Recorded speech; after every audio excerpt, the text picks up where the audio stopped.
Доброе утро, республика! Начинаем новый рабочий день.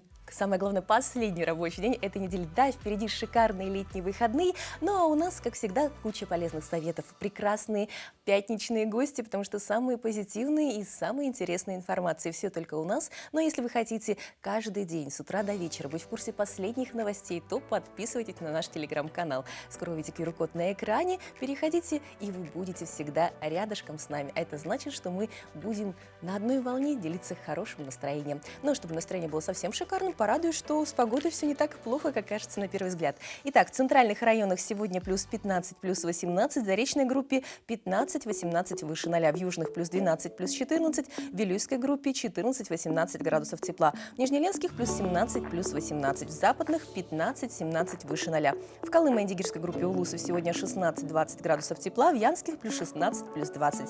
На северо-западе 13-19 выше 0. В Якутске температура воздуха в 6 часов утра стояла плюс 17 градусов, атмосферное давление 747 миллиметров ртутного столба. Сегодня днем в столице дождь, возможно гроза, порывы ветра юго-восточные 3,8 метров в секунду, при грозе 9-14. Но температура все равно хорошая, плюс 25, плюс 27 градусов. Какое утро без кофе, скажете вы? Какое утро без контрастного душа, ответит специалист Адам Ихлев, врач-остеопат. Контрастный душ – это чередование горячей и холодной воды при принятии душа. Метод имеет множество положительных эффектов для организма и может стать отличным способом начать свой день энергично и бодро. Начинать процедуру следует с теплой воды, постепенно увеличивая температуру, чтобы она стала горячей, но не обжигающей и была комфортна. Когда вода станет для вас максимально горячей, в этот момент резко переключаем на холодную воду и оставайтесь под ней несколько секунд. Повторяйте эту процедуру несколько раз и заканчивайте холодной водой. Будьте внимательны, потому что закаливание – это очень важно для организма, но нужно начинать его постепенно. Ну что, еще не готовы к контрастному душу? Ну тогда давайте классически начнем утро с зарядки. Всем доброе утро! Мы день начинаем максимально заряженно. Все встаем и начинаем суставную разминку. Итак, ноги поставили на ширине плеч, руки на поясе. Начинаем сверху вниз. Шейный отдел, круговые движения. Все по 5 повторений. Поехали. Раз, два, три, 4, 5. И в обратную. Раз, два, три, 4, 5. Супер. Далее плечевые суставы, круговые движения вперед. Раз, два, три, 4, 5 и назад. Никто не отстает. Раз, два, три, 4 и 5. Локтевые суставы, внутреннюю сторону. Поехали. Раз, два, три, 4, 5 и в обратную. Раз, два, три, 4, 5. Грудной отдел. Подняли правую руку вверх, левую вниз и тянем назад. Раз, два, три, 4, 5. Поменяли. Раз, два, три, 4, 5. Поменяли. Раз, два, три, 4, 5. Поменяли. Раз, два, 3, 4, 5. Супер. Руки на поясе, левую руку подняли вверх. Растягиваем спину, делаем наклоны. По 5 повторений. Поехали. Раз, два, три, 4, 5. Поменяли. Раз, два, три, 4, 5. Поменяли. Раз, два, три, 4, 5. Чуть побыстрее. Раз, два, три, 4, 5. Супер. Руки на поясе, делаем круговые движения. Тазобедренный сустав. Раз. Делаем полный круг. Два, 3. Разогреваем поясницу, копчик. 4 и 5. И в обратную. Раз, два, три, 4 и 5. Все молодцы. Далее. Ноги поставили шире плеч. Пальцы мы скрещиваем и делаем наклоны к полу. Тянемся 10 раз. Поехали. Раз, два, три, 4. Каждый раз выдыхаем. Выдох, выдох, выдох. 8, 9, 10. Супер. Далее руки на поясе. Делаем круговые движения ногами. Поехали. Раз, два, три, 4, 5. Внутреннюю сторону. Раз, два, три, 4, 5. Другая нога. Внешнюю сторону. 2, 3, 4, 5. В обратную. Раз, два, три, 4, 5. Далее коленные суставы. Ноги держим вместе. Руки кладем на колени. Чуть доседаем. Ноги полностью не выпрямляем. Поехали. Раз, два, три, 4, 5. И в обратную. Раз, два, три, 4, 5. Далее кисти, голеностоп, круговые движения. Раз, два, три, 4, 5. Поменяли. Раз, два, три, 4, 5. Все вместе потянулись вверх. Вдох, на носочках напрягаем все тело. И сделали выдох. Молодцы, похлопали друг другу. Всем хорошего дня. Пока. Ну да, нужно похлопать друг другу, потому что сделать зарядку с утра – это не только удовольствие, но и большой труд. Поэтому старайтесь регулярно это делать, чтобы быть бодрыми и заряженными на хорошее настроение. Но немаловажно и правильно завтракать. Завтрак аристократа. Что едят звезды с утра? Знаменитости нас впечатляют и вдохновляют. Кажется, что они всегда выглядят сногсшибательно. Но я думаю, что это не так. Им тоже бывает лениво просыпаться по утрам, приводить себя в порядок, ехать на работу и готовить завтрак. Гвинет Пэлтроу выглядит потрясающе. И все потому, что актриса пропагандирует здоровый образ жизни и питается правильно. Утром Гвинет предпочитает богатый протеинами завтрак, омлеты из бекона с овощами и авокадо, на кусочки хлеба без глютена. Ну, все довольно-таки сложно. У нас есть более простой, но не менее полезный рецепт. Доброе утро! Меня зовут Юлия Заболоцкая, я нутрициолог. Сегодня мы с вами приготовим высокобелковое, но очень простое блюдо и не из яиц. Мы его будем готовить из красной фасоли. Почему оно высокобелковое? Ну, потому что фасоль – это представитель бобовых. Бобовые многие боятся готовить, но можно их и не готовить, по сути дела, а доготавливать. Я купила фасоль в собственном соку в обычном магазине. Вот. Сегодня нам для рецепта понадобится репчатый лук. Его нужно будет немножечко. Мы сначала должны для того, что мы делаем, сделать зажарочку. Зажарочку мы делаем из лука и сладкого перца желтого цвета. Цветность перца, кстати, так же, как и других овощей и фруктов, играет большую роль в питании, потому что в зависимости от окраски меняется состав антиоксидантов. Антиоксиданты – это такие вещества, которые немножко все разные, да? И, соответственно, получается желтая окраска, она не во всех бывает у нас с вами продуктах. Поэтому, если вы выбираете между красным и желтым перцем, помните, что помидорки у нас красные, а желтых помидорок бывает мало, поэтому для рецептов можно взять, например, желтый перец. В чем польза бобовых? Давайте про это поговорим сегодня подробнее. Бобовые – целый класс, да? К бобовым у нас относится фасоль, чечевица, горох, нут, бараний горошек. Это представители бобовых. Почему их надо содержать в рационе человека? Потому что они содержат в себе мало того, что большое количество белков, то есть это высокобелковые продукты. Также эти продукты всегда содержат в своем составе большое количество пищевых волокон. Пищевые волокна человеку очень сильно нужны для того, чтобы поддерживать стабильность иммунитет. Наша микрофлора кишечника, которая участвует в формировании иммунитета, она питается исключительно вот этим видом химических соединений, который называется химические волокна. Сейчас мы будем уже это все немножко припускать. Обратите внимание на слово «припускать». Припускание от обжарки отличается тем, что вы не доводите все до состояния такой вот прямо ярко выраженной золотистой корочки. Припускание, оно достаточно щадящее для организма, потому что мы здесь не получим на поверхности наших веществ каких-то трансжиров, которых все боятся.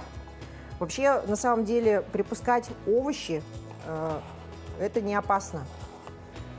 Трансжиры образуются только на поверхности мяса. Сюда же в зажарку мы с вами добавим специи. Мы сегодня используем карри. Это у нас острый перчик красный. Можно положить свежий чеснок, но я хочу использовать сушеный. Достаточно. Я не люблю передерживать эти продукты, потому что дальше уже пойдет процесс обжарки. В чашу блендера мы с вами загружаем фасоль.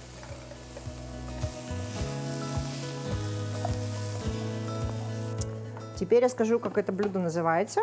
Это паштет из фасоли.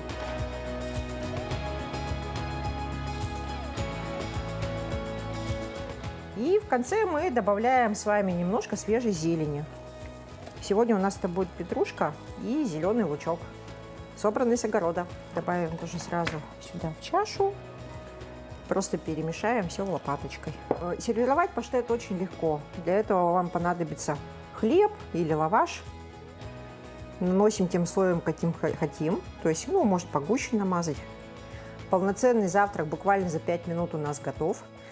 Всем хорошего утра и приятного дня!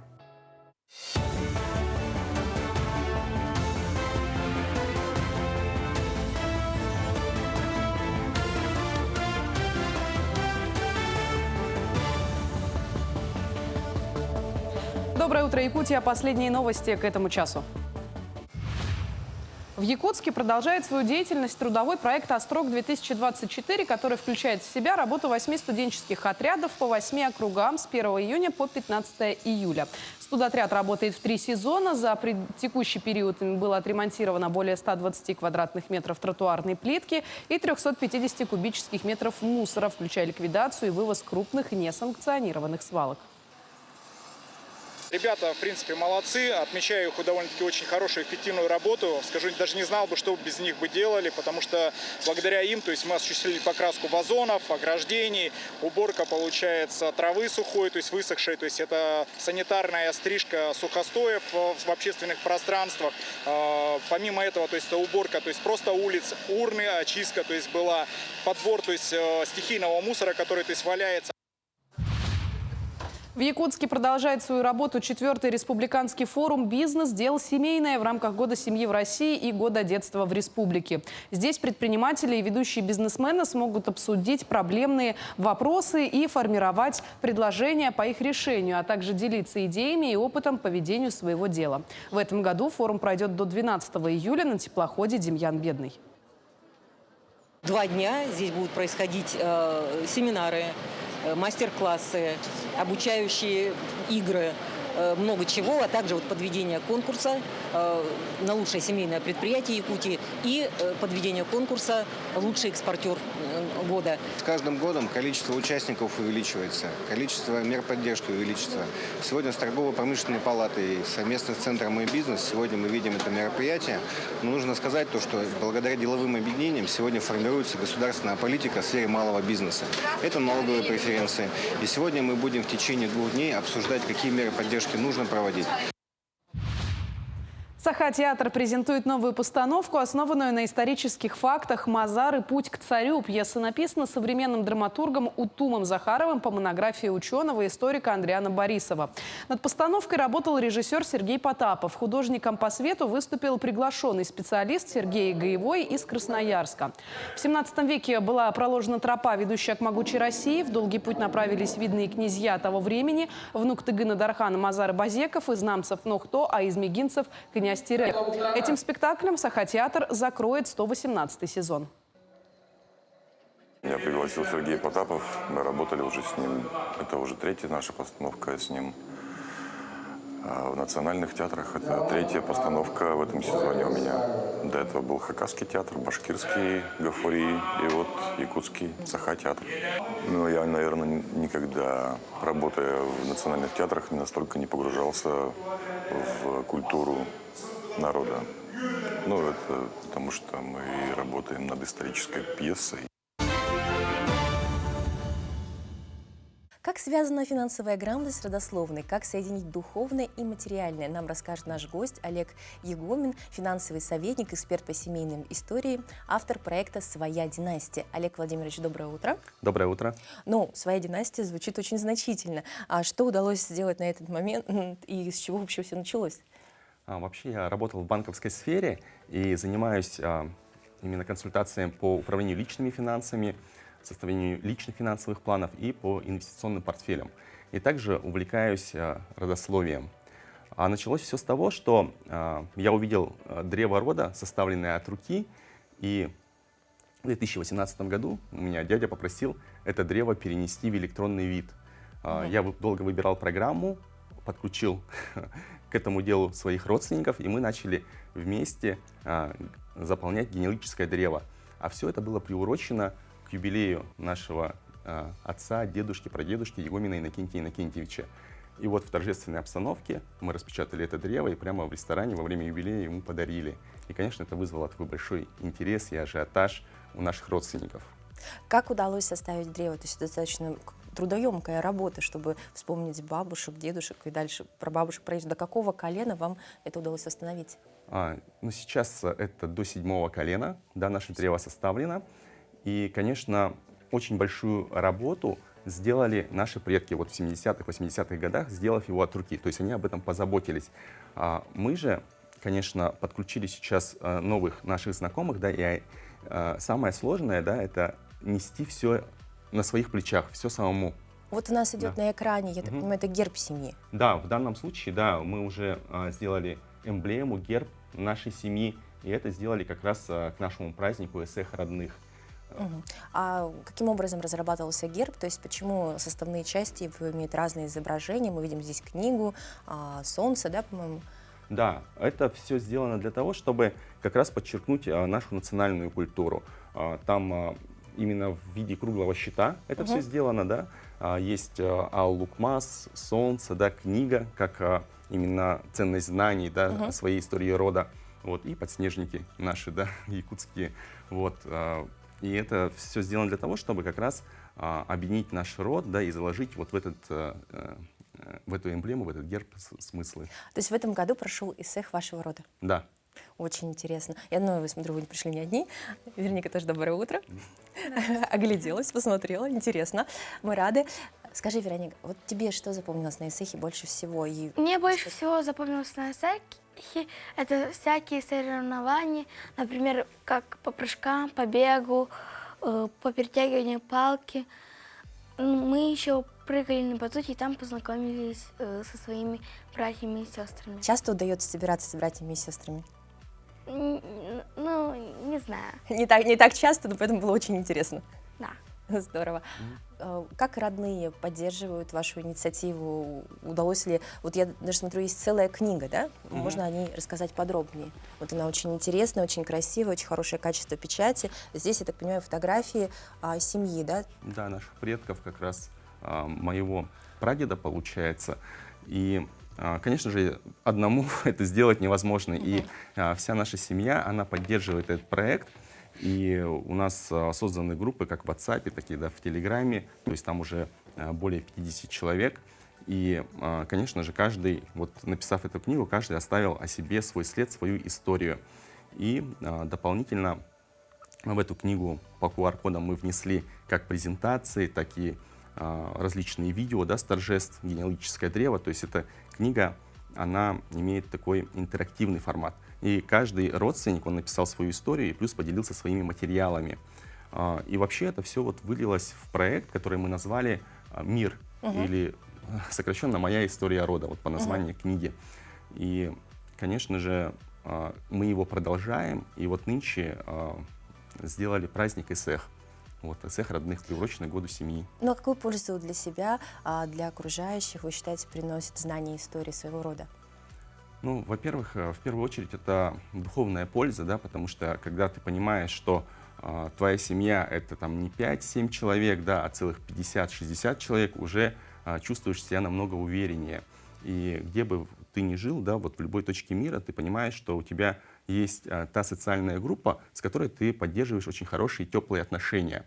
Это такая духовная, да, сторона. Но и фактически, да, ты всегда можешь к родственникам обратиться за советом, да, за какой-то консультацией или даже за поддержкой вот в реальном деле. Это очень дорогого стоит. Ну а для пользы общества вы же развиваете проект дальше, насколько нам известно. Да, в последующем у меня такая идея возникла, что для создания своей сильной династии, мой проект называется «Своя династия», необходимо знать, хорошо разбираться в финансах, в инвестициях, это вот моя профессиональная деятельность, и плюс еще знать свою родословную, то есть как духовную составляющую.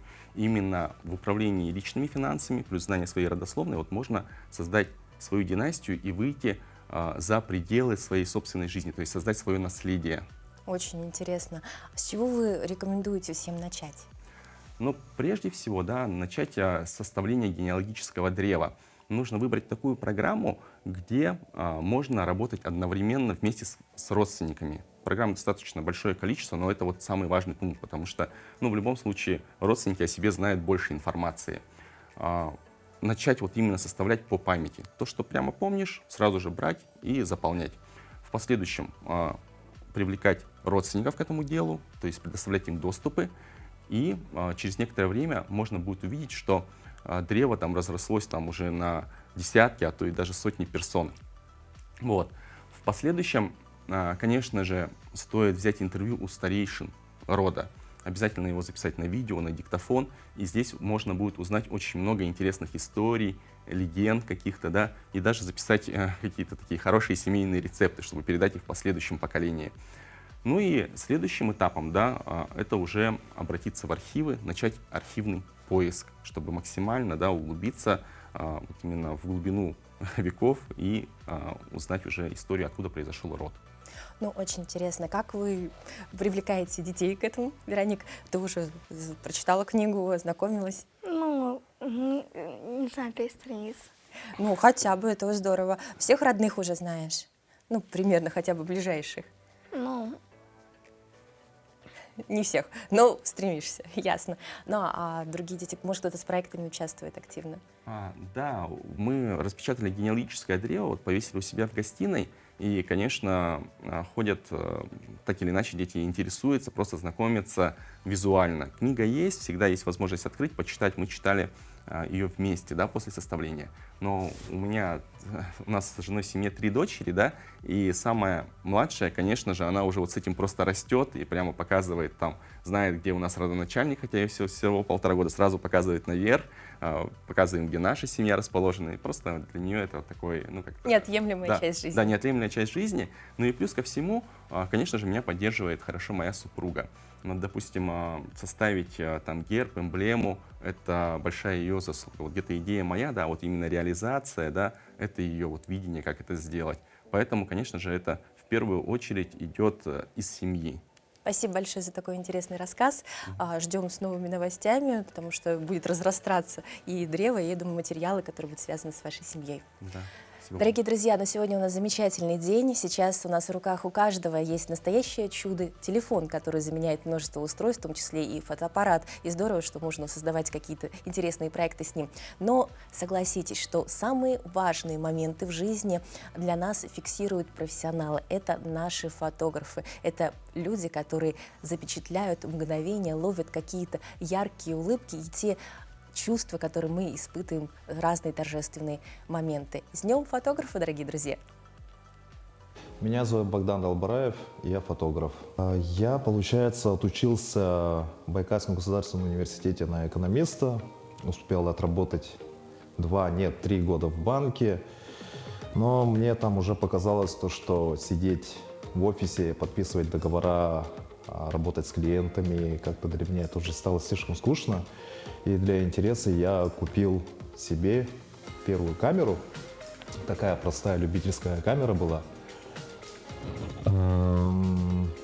И начал снимать для себя, ну, чисто чтобы снимать, как я отдыхаю, своих друзей снимал. Потом начал снимать вечеринки. И потом уже постепенно уже пошли заказы клиентов. Ну, там цена, конечно, недорогая была, простенькие такие заказы, студийные, уличные. Потом постепенно уже свадебные пошли. И так со временем уже постепенно уже набивал руку в области репортажки. Потом начал знакомиться с интересными людьми. Очень много фотографов, коллег у меня есть, с которыми мы вот делились знаниями. И получилось так, то, что я вот сейчас до сих пор снимаю, это у меня как постоянная, основная у меня профессия. Снимаю, в общем, 8-7 лет. Для меня, как творческого человека, это снимать то, что ты хочешь для себя. Например, такой сидишь, думаешь, сидишь дома, и приходит какая-нибудь идея, либо во время просмотра фильма, например, либо слушаешь песню, и приходит такая идея отснять какую-нибудь интересную съемку, сам придумываешь образы, идеи, локации, и потом уже снимаешь. По части графика я вообще могу, конечно, поставить свой график, типа, любой выходной, все так говорят, то, что фотограф может выбрать себе любой день выходной, но у меня такого нету, потому что, я не знаю, я всегда беру заказы, выходного практически нет. Получается так, то, что можно забыть о личном времени, очень мало свободного времени, потому что всегда заказы. С другой стороны, это очень хорошо, когда заказов много и тебя узнают, но из-за огромного количества заказов у тебя очень мало времени. После съемки приходишь домой, начинается постобработка, обрабатываешь фотографии. Но для меня это не так уж плохо, потому что если хочешь достигнуть чего-то большего, то надо быть готовым. Так как эта работа, в основном, это мое хобби, и получается так, то, что я не работаю ни дня. А что я могу вам всем пожелать? Желаю вам в своей личной жизни найти свое любимое дело, свое любимое хобби, и получится так, то, что в любимом деле у вас не будет рабочих дней. Вы не будете трудиться, потому что на любимом занятии таких сложностей нет. Вот так вот работают фотографы, еще раз с профессиональным праздником, но он сегодня не только у фотографов. Итак, сегодня праздник отмечают бортпроводники гражданской авиации. Это люди, которые своими улыбками, своим теплом и хорошим настроением дарят нам приятные впечатления от полета. Они умеют не только улыбаться, все об этом знают, они оказывают первую помощь. Они способны в критической ситуации быстро сориентироваться. Они умеют, получается, успокоить бушующих немножко пассажиров, то есть как бы приемы самообороны также им знакомы. Это почти супергерои в самолете, потому что именно от них зависит наша безопасность. Кто они? Меня зовут Анна, я работаю бортпроводником авиакомпании «Якутия». В авиации я с 2007 года, пришла практически 18 лет. В авиацию я попала случайно. Однажды вечером мне позвонила подруга и сказала: завтра будет кастинг на бортпроводника, давай попробуем. Конечно, я сперва сомневалась в этом, но потом подумала, ладно, и вот в итоге я здесь уже столько лет. На самом деле профессия бортпроводник очень уникальна, так как она в себе совмещает очень много разных профессий.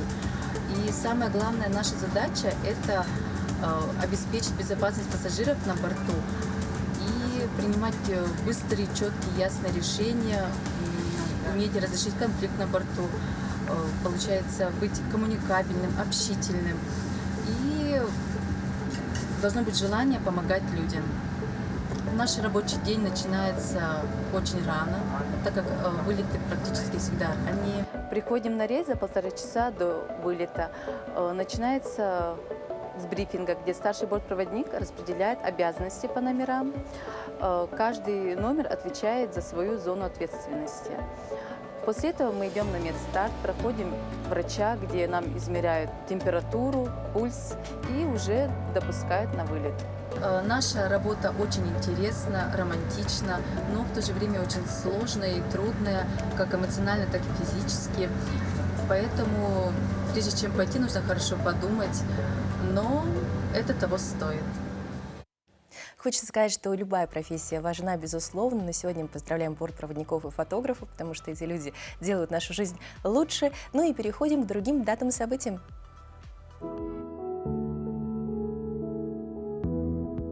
На календаре 12 июля. Сегодня отмечают Всемирный день бортпроводника гражданской авиации. По народному календарю этот день на Руси был большим праздником. Чествовали сразу 2 апостолов – Петра и Павла. Поскольку апостол Петр был рыбаком, он считается покровителем рыбного промысла, а иногда даже именуется рыболовом. Рыбаки молились ему об удаче, просили дать подсказку, удастся ли лов, будет ли буря, стоит ли закидывать сети. Петров праздник был также днем свершения судов и уплаты пошлин. Церковь получала так называемую Петровскую дань. Практически во всех крупных городах и селах проходили Петровские торги. Крестьяне подмечали, если на Петров день дождь, то весь сенокос будет мокрый. В то же время смена погоды в течение одного дня, когда за дождем следует солнце, а затем снова дождь, сулила плодородие. Говорили, на Святого Петра дождь, урожай худой, 2 дождя – хороший, 3 – богатый. Этот день в истории. 1561 на Красной площади в Москве освящен Покровский собор, известный также как Храм Василия Блаженного. 1783 в Петербурге создан Большой театр, получивший впоследствии название Мариинского. 1943. В ходе битвы на Курской дуге состоялось крупнейшее танковое сражение Второй мировой войны. 1988. В СССР запущена автоматическая межпланетная станция «Фобос-2». 2001 год. В Москве состоялась торжественная церемония открытия 112-й сессии МОК. В этот день родились 1876 Сергей Уточкин, русский спортсмен и один из первых русских летчиков. 1884 Амедео Модильяни, итальянский художник и скульптор. 1894 Юрий Завадский, советский режиссер и актер, педагог, народный артист СССР. 1904 Пабло Неруда, чилийский поэт и политик, нобелевский лауреат. 1914 Петр Олейников, советский киноактер. 1916 Людмила Павличенко, советский снайпер, герой Советского Союза. 1946 Валентина Толкунова, советская и российская певица, народная артистка РСФСР. 1960 Евгений Дворжецкий, советский и российский актер театра и кино, заслуженный артист России. Именины сегодня отмечает Петр. Каждому нужен друг, особенно ребенку, попавшему в сложную жизненную ситуацию и продолжительное время вынужденному находиться на лечении. И здорово, что есть люди, готовые подарить свое время и душевное тепло, сделав пребывание детей в больнице легче и интереснее. В республиканской больнице номер 1 ежедневно находятся на стационарном лечении порядка 400 детей, и каждому из них нужен друг. Ведь длительное пребывание в больничных стенах и отсутствие рядом близких людей – это большой стресс, даже для взрослых, не говоря уже о детях. Проект «Дорогою добра», в котором принимают участие волонтеры из Дома детского творчества, ориентирован на поддержку детей, проходящих длительное лечение. Весь год мы приезжали в республиканскую больницу номер 1, педиатрический центр, где находятся на лечении ребята со всей республики. Мы проводили для них мастер-классы, игровые программы, театрализованные представления. Когда мы приезжаем, с нами охотно играют как малыши, так и взрослые подростки, и даже их родители. Особенно мы это видим на творческих мастер-классах. Для родителей, которые находятся в стационаре со своими малышами на лечении, это своего рода психологическая разгрузка. Всего в проекте принимает участие 31 ребенок. Это дети разных возрастов, от 9 до 19 лет. Ребята-волонтеры приезжают и проводят для детей различные мастер-классы, а также интересные игры. Но самое важное, тем самым они оказывают большую поддержку своим сверстникам и помогают им выздоравливать. Мы приезжаем в медцентр чаще после тихого часа, поэтому ребята к нам приходят немного вялые, но всегда с интересом. В палатах они чаще сидят с гаджетами, и по ним видно, что им не хватает общения. Поэтому мы проводим для них разные подвижные игры на знакомство, сплочение, внимание и реакцию. Ребята часто удивляются, как 1,5 или 2 часа быстро пролетают. Я думаю, то, что мы делаем, это большая польза для тех ребят, которые лежат в медцентре. И думаю, это им помогает настраиваться на позитив и быстрее выздоравливать. Быть волонтером – это труд, порой крайне сложный, но всегда благодарный. Дом Новосилева признается, что помощь людям ее зажигает, ведь очень приятно видеть счастливые глаза ребятишек, которых они развеселили. Ты понимаешь, что несешь добро и даешь людям улыбку, то есть детям, которые лечатся там, и мне очень радостно с этого. Ты просто отдаешь, и тебе ничего взамен не нужно. Вот самое главное для меня просто хотя бы простая человеческая доброта. Вот это самое главное для меня. Мир не без добрых людей. Волонтеры тому подтверждение. И даже, казалось бы, совсем еще маленькие люди могут делать большие дела.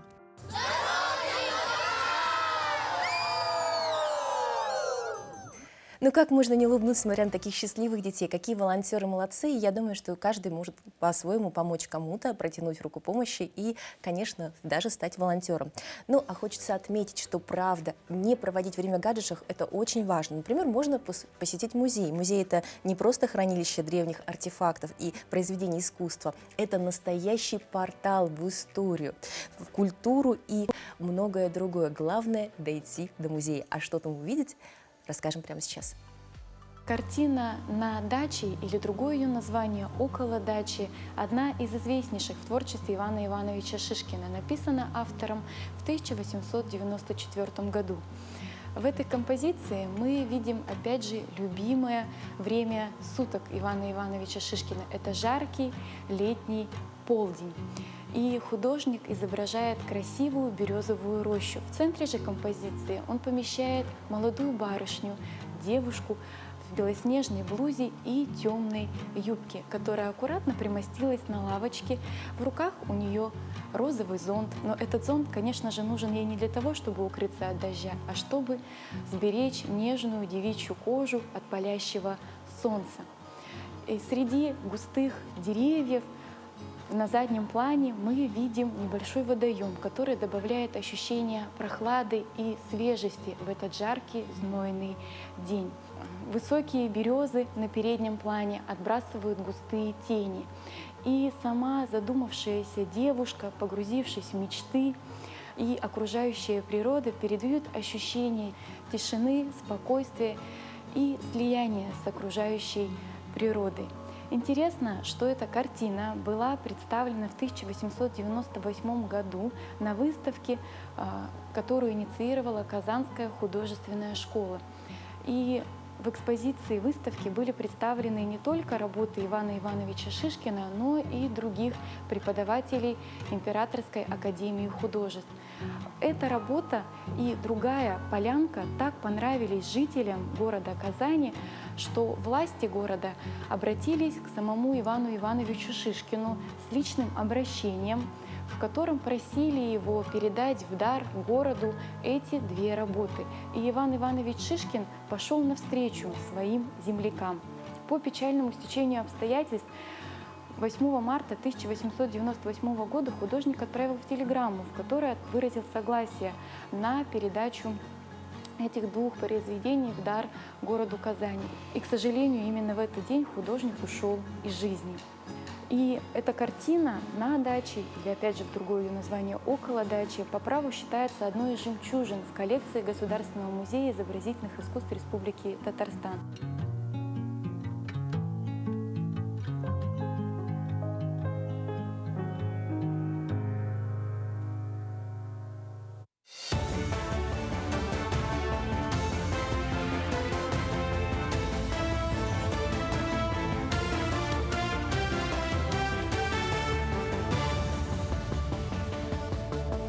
Мы продолжаем освещать самые заметные события. Доброе утро. Спасатели завершили очередной этап обучения. Они овладели навыком инновационного беспарашютного десантирования. Курсы прошли на базе Центра подготовки службы спасения. 14 специалистов успешно сдали зачет, продемонстрировав высокий уровень профессионализма и готовности к оперативному реагированию в экстремальных условиях. Курс продолжался 2 недели и включал в себя как теоретическую, так и практическую подготовку. Спасатели обучались под руководством опытного инструктора Сергея Иванкова из Балтийского центра специальной подготовки. Отработали и спуски, то есть молодые, по сути, новички в работе выпускающих отрабатывали. Плюс особые случаи, плюс сделали очень полезное дело для учебного материала в общем, для всего беспарашютного десантирования. Вот. Выйдет скоро учебный материал по особым случаям. Помогли, очень сильно помогли вот парни со службы спасения Республики Якутия. Ну вот, заключительный этап. Это для получения допуска для самостоятельной работы, это полеты. В Амгинском районе участились случаи выхода медведей вблизь населенных пунктов. Также такие случаи были зафиксированы на автодороге Амга и по направлению муниципальных образований Солгача и Сергей-Бес. Сотрудники Амгинской инспекции экологического надзора связывают активность бурых медведей с большими лесными пожарами в близлежащих районах. В настоящий момент у хищников идет период гона и брачных игр, поэтому необходимо соблюдать меры предосторожности. Ягодникам и туристам рекомендуют носить с собой светошумовые средства отпугивания. В этом году по разрешительным документам в Амгинском улусе добыто 4 особи медведя. Это Самарсунский, Миндигинский, Абагинский и Эмисский наслед. Очень много медведей видят по городской трассе, трасса Амга-Якутск и трасса Амга-Сергебес. В прошлом году и нынче происходят сильные лесные пожары, перемещаются кормовая база, копытные животные, и вслед за ними идут хищники. Основная сложность в принятии мер по регулированию численности бурого медведя заключается в очень коротких сроках регулирования. Для его регулирования дается всего 3 суток. Найдены остатки сооружения якутского острога 17 века. Участок, где сейчас идут археологические работы, располагается на улице Каландаришвили, рядом со Свято-Троицким собором, в самом сердце Якутска. Место это непростое. Здесь располагался якутский острог 1680-х годов. В конце 17 и весь 18 век это был административный, политический и культурный центр города. Здесь находилась воеводская канцелярия и нес службу военный гарнизон. Раскопки идут с мая этого года. За период времени было найдено много чего интересного. К примеру, археологи нашли зубную щетку из бивня мамонта. К этому часу это все новости. Эфир телеканала продолжит программа «Утро Якутии». Оставайтесь с нами. А мы продолжаем делиться новостями. И вот, как поступить в Щукинский институт, наверняка интересует многих. И вообще театр всегда будет будоражить умы и души людей. Какие спектакли, гастроли планируются Государственного академического русского драматического театра имени Александра Сергеевича Пушкина, узнаем у нашего гостя. И сегодня у нас в гостях заслуженная артистка Республики Саха-Якутия Алла Бусмакова. Алла, доброе утро. Доброе утро. Ну, приятно, так ярко выглядите прямо с утра. Расскажите ваши впечатления о прошедшем сезоне. Какие были гастроли, что запомнилось? Спасибо большое. Сезон был очень такой длинный, насыщенный на всевозможные события. Это и гастроли, и премьеры, и набор в Театральный институт имени Щукина, и какие-то очень трепетные моменты, да, как уход нашей народной артистки. Да, мы с большой любовью относились к Наталье Федоровне Дорошенко. Это, к сожалению, большая потеря для нашего театра. Но жизнь продолжается, и у театра очень много планов, перспектив. Мы в этом году были, как внутри республики, съездили в Мирный, где нас очень полюбили зрители. Съездили в Ленск, где зрители буквально отпрашиваются с работы, чтобы, да, посмотреть на наши спектакли. Они слезно умоляли: ну, пожалуйста, пожалуйста, хоть какой-нибудь приставной стульчик. Ничего себе. Да. Мы были в Благовещенске, где нас, с кем, вернее, нас связывает очень давняя дружба. Благовещенский зритель тоже нас очень любит и ждет. И вот в конце сезона мы были в Южно-Сахалинске на фестивале. Впервые мы были на Сахалине. Нам очень понравился этот край. Собственно, как и мы этому краю, видимо, приглянулись. Взаимная любовь. Да, да. И даже со сцены Чехов-центра Южно-Сахалинска было объявлено о намерении о взаимных гастролях весной, вернее, осенью 2025 года. Очень интересно. Да. Будем ждать с нетерпением их к нам в гости и, конечно, вас с удовольствием отправлять, да, чтобы рассказывали о нашей республике. Ну, а лично вам? Вот самое яркое мгновение хотя бы за последний, ладно, не сезон, хотя бы за последние 3 месяца. Ой, так много событий, потому что, ну, лично я работала в этом сезоне и как актриса. В «Женитьбе Бальзаминова» у меня большая интересная роль свахи, да? И как хореограф, и как администратор, и как куратор Щукинского театрального института, да, где наш целевой курс. Столько всего пережито. Поэтому я не могу сказать, какое конкретно событие больше. Ну, тогда давайте о планах. Что планируется? Что мы увидим, ну, хотя бы осенью? Зрители увидят уже полюбившихся режиссеров, их работы. Осенью к нам приезжает Гранов, который ставил «Маскарад». Затем мы ждем Ярыша, который в нашем театре уже ставил «Фигаро» и «Боинг-Боинг». Весной к юбилею Победы мы ждем еще одного нашего режиссера Бурханкина, который ставил как раз вот Бальзаминова. То есть планов-то у нас очень много. И плюс еще какие-то интересные вещи. Конечно же, наш Андрей Григорьевич Габышев готовит постановку. Будет что-то интересное.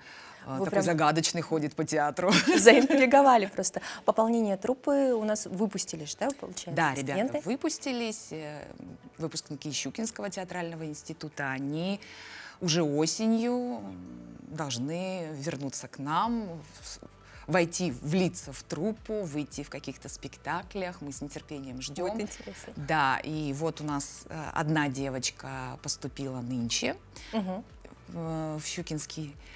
И мы планируем, самое главное, что мы планируем на будущий год еще несколько мест.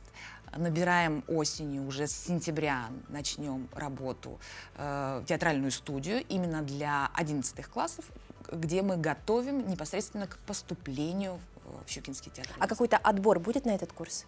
Да, конечно. В сентябре мы все объявим. Как можно попасть. А для тех, кто хочет заранее готовиться? Для тех, кто хочет заранее готовиться, нужно готовить чтецкий материал. Это басня, проза, стихи. Если владеют какими-то вокальными данными, музыкальными инструментами, пластическими возможностями, то это все приветствуется. Важно быть самим собой, показать вот всю свою энергию и, что немаловажно, иметь хороший кругозор. Потому что, к сожалению, сталкиваемся с такой проблемой, что ребята, поступающие в театральный вуз, не читают. Многие, понятно, что многие там приезжают из районов, где нет театра, и им сложно, но тем не менее они не ходят в театр. Вот. И такая метаморфоза, такое перерождение, когда особенно к нам попадают в студию, и они каждую неделю видят, как работают актеры, ходят на репетиции, они смотрят премьеры, то есть они самые первые даже зрители. Да. И как вдруг расширяется вот этот кругозор, как вдруг выскакивает из этого человечка личность интересная. Потрясающе. Жалко, что у нас так мало времени, и хочется на вас смотреть и безумно слушать не только в театре, но и у нас в гостях. Приходите как можно чаще. Будем Спасибо ждать. большое. Дорогие друзья, на этом мы с вами прощаемся. Вот такое у нас пятничное утро. Желаем такого же прекрасного настроения, как у нашей гости. Такое же, чтобы оно было яркое, светлое, солнечное. Ну и, заметьте, очень много полезной информации для тех, кто мечтает связать свою жизнь с театром. Не пропустите набор курса, вдруг это ваша судьба. Всем хорошего дня, отличного настроения. Начинайте каждое утро вместе с нами.